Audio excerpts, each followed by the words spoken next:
raison de ma présence ici, c'est que j'aime bien essayer de juger, voir et comprendre par moi-même.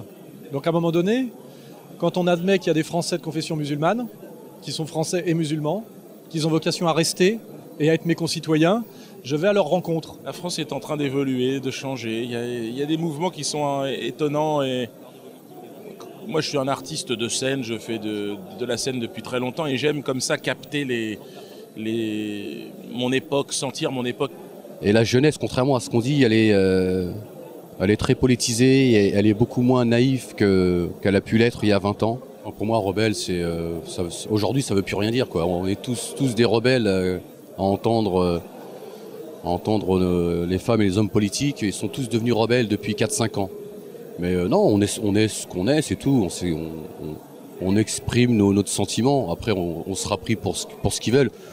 On s'en fiche. De toute façon, ça fait 30 ans qu'on nous stigmatise. Donc, entre dealers, violeurs de cave, rebelles et tout le reste, je veux dire, pour nous, ça change rien, quoi. On nous a déjà étiquetés, donc rebelle, c'est gentil. Et oui, je suis un peu insoumis. Alors après, c'est insoumis à quoi, à qui Je suis surtout insoumis aux gens qui ont essayé de me soumettre de manière un peu malhonnête et maladroite. Voilà, ça c'est sûr. Oui, sinon, je suis un citoyen français qui a la naïveté de croire aux valeurs de la République. Voilà. Ensemble, on doit faire très peur, c'est sûr. Et c'est un petit peu aussi mon objectif, c'est de se rassembler tous ensemble, au-delà même des clivages religieux, pour combattre aujourd'hui le maître et nous libérer de cette situation, de cette condition d'esclave.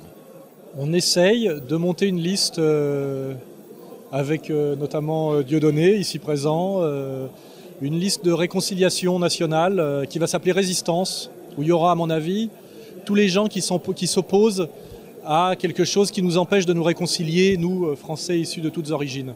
Cette liste de résistance se proclame clairement, et c'est une première, antisioniste, anticommunautaire et républicaine. Voilà. Et nous essayons de faire un travail, à mon avis, dangereux mais nécessaire, c'est de libérer la France de la dictature sioniste, qui, à mon avis, empêche beaucoup de choses aujourd'hui de l'ordre de la réconciliation. Voilà. Alors, SOS Racisme, toutes ces associations qui nous ont trompés depuis toutes ces années. Aujourd'hui, il y a une vraie conscience politique. Il y a vraiment une envie de dire au système, ça va, quoi. On est français, on en a marre de lever la main et d'être dans les tribunes à demander notre place. On est français, que ça vous plaise ou non. Et aujourd'hui, on a vraiment envie d'aller vers une politique claire, nette et sans zigzag. Un affrontement clair et net. Je crois que c'est la première fois en France que l'électeur aura le choix de l'antisionisme. Et je suis persuadé que nous allons créer une surprise. Je pense que la population est mûre pour entendre et s'émanciper aujourd'hui de cet esclavagisme dans lequel nous nous trouvons. N'ayez plus peur. Vous avez été humiliés très longtemps, donc réveillez-vous. Et la seule raison d'aller se battre, c'est pour sa dignité. Donc aujourd'hui, nous aurons l'occasion, je pense, dans les mois qui viennent, effectivement, d'engager un combat. Ne rêvons pas, nous ne ferons pas l'économie d'un rapport de force. J'espère que tout cela se passera de manière démocratique et dans les règles du jeu qui nous est proposé. Mais quoi qu'il arrive, je crois qu'il faudra que chacun se sente prêt à aller jusqu'au bout. Et je pense que les élections européennes, par exemple, pourraient être le point de départ d'un grand changement. Le changement appartient aussi à d'autres forces. Ici, vous êtes tous croyants. Je crois qu'il faut faire confiance. Je crains pour ma vie, c'est pas le mot. Ça fait partie des risques.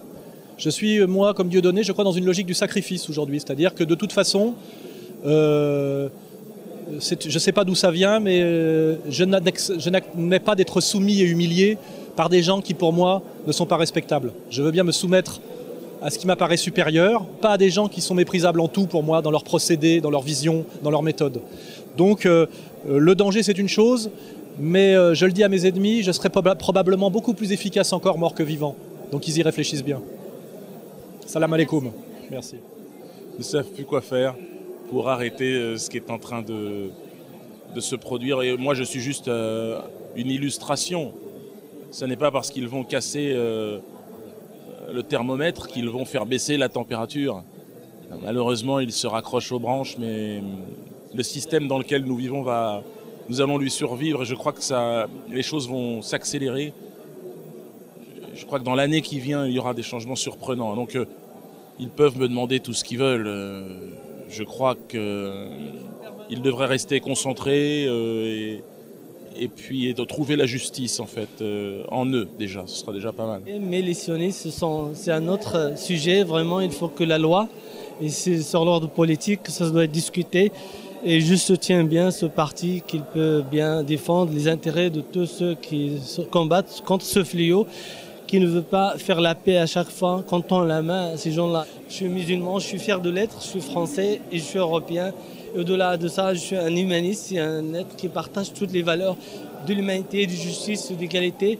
Et j'aime remercier le Centre Zahra sur ces actions qui sont d'ordre de justice et d'équité, quoi.